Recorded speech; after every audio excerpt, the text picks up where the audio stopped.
25절로 31절입니다. 중요한 가축이었던 낙타가 전리품 목록에 누락되어 있는데 어쩌면 30절에 기타 각종 짐승에 포함되어 있을 수 있습니다.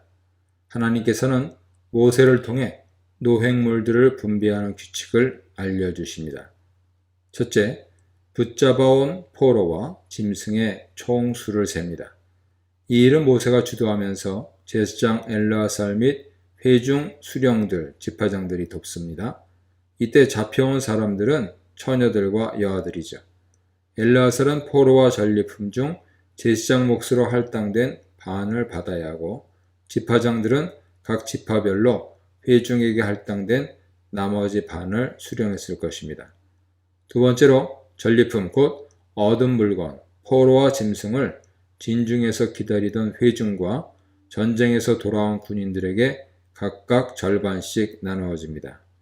셋째로 군사들은 자신들이 받은 절반의 몫에서 500분의 1을 대제사장 엘르아살에게 성전 봉헌물로 하나님께 바칩니다. 29절에 거제로 바친다는 말은 봉헌물로 성전에 바쳐 하나님께 올려드린다는 뜻이죠. 이 500분의 1은 제사장들의 몫입니다. 네 번째, 회중은 자신들이 받은 절반의 몫에서 50분의 1을 성막을 위해 일하는 레위인들에게 줍니다. 이러한 원칙들이 정확히 실천된 사례가 여호수아 22장 8절, 사무엘상 30장 24절 이하에서 나타납니다. 여기서 전쟁에 출정한 군사들과 진영에 머문 회중이 노획물을 절반씩 나눠 갔지만 군인은 회중보다 훨씬 더 많은 선물을 받게 되죠. 군사들은 전쟁터에서 목숨을 걸고 싸운 대가로 넉넉한 보상을 받는 것입니다. 32절로 47절입니다. 전리품은 양과 염소가 67만 5천 두, 소가 7만 2천 두, 나귀가 6만 1,000두, 처녀가 3만 2천 명입니다. 여기에 절반은 양과 염소가 33만 7,500, 소가 3만 6천, 나귀가 3만 500, 처녀가 1만 6천 명이죠. 그러니 제사장 몫은 양과 염소가 675마리, 소가 72마리, 나귀가 61마리, 처녀가 32명이고요. 레위인 몫은 그거의 10배씩이죠.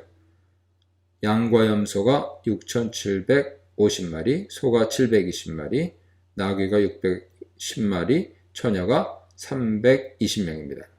이 전리품에는 군인들의 개인 탈취물을 제외한 포로들과 가축만 해당합니다. 이것은 공적 노획물인 것입니다.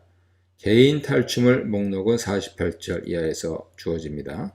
본문에서 37절에 여호와께 곡물로 드린다 하는 표현은 성전에 봉헌물로 바쳐서 제사장 몫으로 준다는 뜻입니다. 이것을 대제사장 엘르아살이 대표로 받습니다.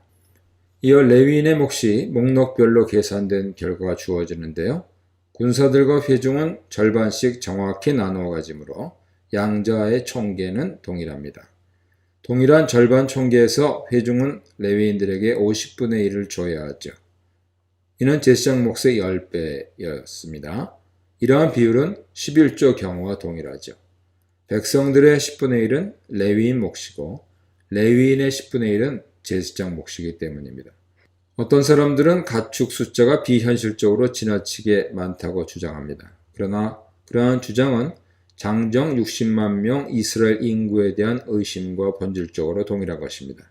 그러므로 우리는 동일한 방식의 답변으로 대응할 수 있습니다. 그 숫자를 문자적으로 믿지 못할 하등의 이유는 없죠.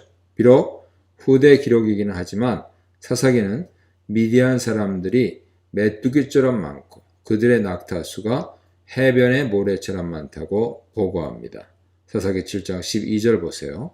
이러보건대 모세 시대에도 이미 미디안 종족 인구와 가축의 숫자는 엄청났을 수 있습니다. 따라서 그들의 가축 숫자를 현재 본문이 부풀렸다고 볼 필요는 없습니다.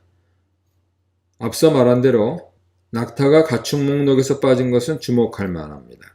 아브라함 시대부터 낙타는 주요한 운송수단으로 필수적인 가축이며 중요한 재산이었습니다. 막대한 낙타의 숫자는 축복의 상징이었죠. 미디안 종족들도 상당수의 낙타를 보유하고 있었을 것입니다.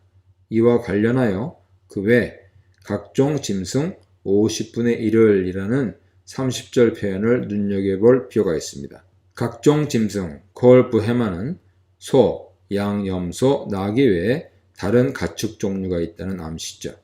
다만 낙타 개체수가 많지 않아 유의미한 분배 원칙이 적용될 필요가 없어서 빠졌을 수 있습니다. 48절로 54절입니다. 전리품 분배가 성공적으로 끝난 뒤에 천부장들과 백부장들이 모세를 찾아왔습니다. 그들은 하나님께 특별한 예물을 바치고 싶어 했습니다. 그들은 자신들이 받은 곧 개인적으로 도획한 탈취물들을 자원해서 하나님께 바치겠다고 선언했습니다. 이런 사적인 탈취물은 앞서 32절에 명시되어 있습니다. 그 탈취물, 곧 군인들의 다른 탈취물 외라고 말이죠. 이 노량물은 금으로 된 각종 귀금속과 폐물들입니다. 발목걸이, 손목걸이, 인장 반지, 귀걸이, 목걸이들이 그것이죠. 그들이 특별 헌금을 하는 이유가 자신들이 속죄를 받기 위함이라고 말합니다. 그러나 왜 그들이 속죄가 필요하고 또 그것이 어떤 것에 대한 속죄인지 명확하지 않습니다. 어쨌든 이 속죄 시도는 아마도 한 사람도 죽지 않았다는 그들의 고백과 깊은 관련이 있는 것이 분명합니다. 즉 전원 생존에 대한 감사의 마음으로 자신들의 사적인 전리품들을 내놓는데 그것은 또한 그들의 생명을 속죄하기 위함입니다. 여기서 속죄는 전쟁터에서 생명을 살육한 대가, 피 흘림을 위한 속죄일 수 있습니다. 그러나 정당한 전쟁에서 합법적 살육은 속죄를 요구하지 않습니다. 압도적으로 많은 학자들이 이 속죄의 필요성은 다름 아닌 인구조사에서 연유했다고 보았습니다. 다윗 사례에서 볼 수 있듯이 하나님 허락 없이 인구를 조사하는 것은 하나님에 대한 모독입니다. 사무엘하 24장, 역대상 21장, 출애굽기 30장 12절 보세요. 즉 양의 숫자를 세는 것은 목자의 권리인데 하나님을 왕이자 목자라 모신 양된 백성이 목자 허락 없이 양의 숫자를 세는 것은 주제넘는 일이죠. 현재 상황에서 인구조사가 진행되었습니다. 미디안과의 전쟁에서 승리한 군사들은 자신들의 인원을 점검하여 한 명도 죽지 않았다는 사실을 확인했습니다. 장교들은 스스로 인구조사를 했기에 속죄가 필요한 상황이 되었죠. 이것이 장교들의 느닷없어 보이는 속죄 시도에 대한 가장 설득력 있는 설명입니다. 또 다른 그럴듯한 대안적인 답변은 하나님의 은혜와 사랑을 받은 이스라엘 군사들은 자신들의 악한 본성, 원죄라고도 할 수가 있고요. 악한 본성과 고가의 전리품을 탐한 이기심을 깨닫게 되었습니다. 그들은 감사와 부끄러운 심정이 교차하는 가운데 속죄를 얻기 위해 그것들을 하나님께 봉헌물로 바쳤을 수 있습니다. 그들이 바친 봉헌물 총계는 금이 무려 16,750세겔, 약 190kg 정도입니다. 16,750세겔에 이르렀습니다. 모세는 그것을 성막에서 하나님께 바쳐 이스라엘 백성의 기념물로 삼았습니다. 그 금은 성막과 비품에 사용되어 백성들이 그것을 볼 때마다 그들의 아름다운 헌신을 기억할 수 있게 했습니다. 이 문단에서는 군인과 회중을 향한 전리품 분배, 제사장과 레위인을 향한 전리품 분배, 가나안 승리의 전조와 맛봄에 대해 묵상해 보시기 바랍니다.